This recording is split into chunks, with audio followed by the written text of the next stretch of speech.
Ukraine Russia যুদ্ধ চলছেই, গোলার শব্দ থামেনি, নিষেধাজ্ঞার তালিকা লম্বা হচ্ছে। অথচ এই যুদ্ধের মধ্যেই রাশিয়ার বিলিয়নিয়ারের সংখ্যা পৌঁছেছে রেকর্ড উচ্চতায়। অর্থনীতির অঙ্কে তারা ফুলে ফেঁপে উঠেছেন, কিন্তু রাজনীতির বাস্তবতায় তারা আজ কার্যত কোণঠাসা। ধন আছে, ক্ষমতা নেই, কথা বলার সাহস নেই। পুতিনের রাশিয়ায় সেটাই এখন বাস্তবতা।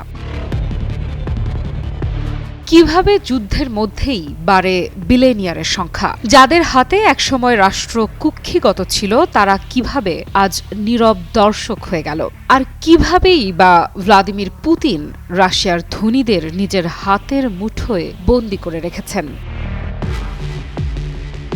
2022 সালের 24 ফেব্রুয়ারি ইউক্রেনে পূর্ণ মাত্রার আগ্রাসন শুরুর কয়েক ঘণ্টার মধ্যেই ক্রেমলিনে তলব করা হয় দেশের শীর্ষ ধনীদের। বৈঠক ঘরে বসে থাকা বিলিয়নিয়ারদের মুখ ছিল ফ্যাকাশে। তারা জানতেন বড় ধাক্কা আসছে, কিন্তু কেউ প্রতিবাদ করেননি। পুতিন শুধু বলেছিলেন, এই নতুন বাস্তবতায়ও আমরা একসঙ্গে কাজ করব।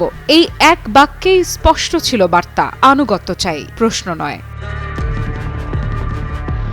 আজকের রাশিয়ায় বিলিয়নিয়ার হওয়া মানেই পুতিনের খুব কাছাকাছি থাকা। ফোর্বসের হিসেবে চলতি বছরে রাশিয়ায় বিলিয়নিয়ারের সংখ্যা 140, যা ইতিহাসে সর্বোচ্চ। প্রশ্ন হলো, যুদ্ধ, নিষেধাজ্ঞা আর বিচ্ছিন্নতার মধ্যেও এই সম্পদ বাড়ল কিভাবে? উত্তর লুকিয়ে আছে যুদ্ধ অর্থনীতিতে। প্রতিরক্ষা খাতে নজিরবিহীন ব্যয়, অস্ত্র, গোলাবারুদ, জ্বালানি আর রসদের যোগান। এই বিশাল চক্র সচল রাখতে দরকার বিশ্বস্ত ব্যবসায়ী। আর সেই বিশ্বস্ততার শর্ত একটাই, ক্রেমলিনের সঙ্গে প্রশ্নহীন আনুগত্য। ফোর্বসের বিশ্লেষকদের মতে 2024 সালে রাশিয়ার অর্ধেকের বেশি বিলিয়নিয়ার সরাসরি সেনাবাহিনীকে রসদ জুগিয়েছেন অথবা যুদ্ধ পরিস্থিতি থেকে লাভ তুলেছেন। যারা সরাসরি যুক্ত নন, তারাও জানতেন টিকে থাকতে হলে সরকারের ছায়াতেই থাকতে হবে। কিন্তু এই আনুগত্যের উল্টো পিঠটাও আছে, সেটার নাম তিরস্কার। এই তিরস্কার কেমন তা সবচেয়ে ভালো জানেন সাবেক ব্যাংকিং বিলিয়নিয়ার ওলেগ টিনকভ। ইউক্রেন যুদ্ধকে একবার ইনস্টাগ্রামে পাগলাটে বলেছিলেন তিনি। পরদিনই ক্রেমলিন থেকে তার ব্যাংকের শীর্ষ কর্মকর্তাদের ফোন যায়, স্পষ্ট নির্দেশ, প্রতিষ্ঠাতার সঙ্গে সম্পর্ক ছিন্ন করো, নইলে ব্যাংক জাতীয়করণ। দর কষাকষির সুযোগ একেবারেই না। এক সপ্তাহের মধ্যেই তার ব্যাংক বিক্রি হয়ে যায়। ক্রেতা ক্রেমলিন ঘনিষ্ঠ ধনী ভ্লাদিমির পোটানিন। টিনকভের দাবি, বাজার মূল্যের মাত্র 3% দামে বিক্রি করতে বাধ্য হন তিনি। হারান প্রায় $900 কোটি। দেশ ছাড়েন। রাশিয়ায় তার অধ্যায় শেষ। এই গল্প নতুন নয়। পুতিন ক্ষমতায় আসার আগের রাশিয়া ছিল ভিন্ন। সোভিয়েত ইউনিয়ন ভাঙার পর রাষ্ট্রীয় শিল্প দখল করে গড়ে ওঠে অলিগার্ক শ্রেণী। অর্থ আর ক্ষমতা তখন একই মুদ্রার দুই পিঠ। বরিস বেরেজোভস্কির মতো অলিগার্করা প্রকাশ্যেই রাজনীতি নিয়ন্ত্রণ করতেন।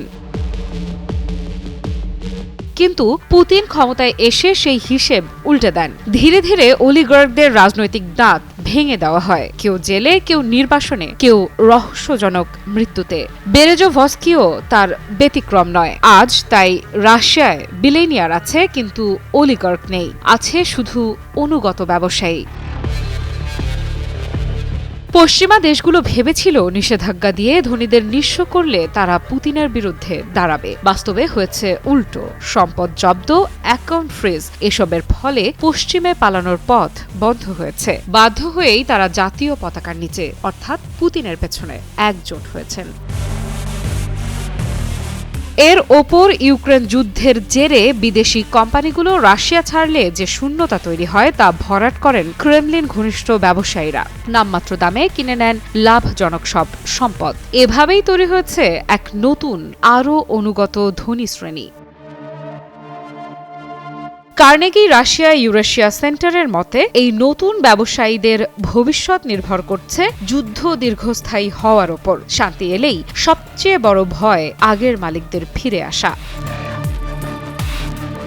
সব মিলিয়ে যুদ্ধ, নিষেধাজ্ঞা আর বিচ্ছিন্নতার মধ্যেও পুতিন তার ক্ষমতার ভিত্তি আরও শক্ত করেছেন। রাশিয়ার ধনীরা আজ তার যুদ্ধযন্ত্রের জ্বালানি। কথা বলার বদলে তারা হিসেব মেলান, প্রশ্ন করার বদলে মুনাফা দেখান। আর পুতিন তিনি জানেন, যুদ্ধে শুধু সেনাবাহিনী নয়, ধনীর আনুগত্যও অস্ত্র। আফ্রিদা ইফরা, নিউজ 24।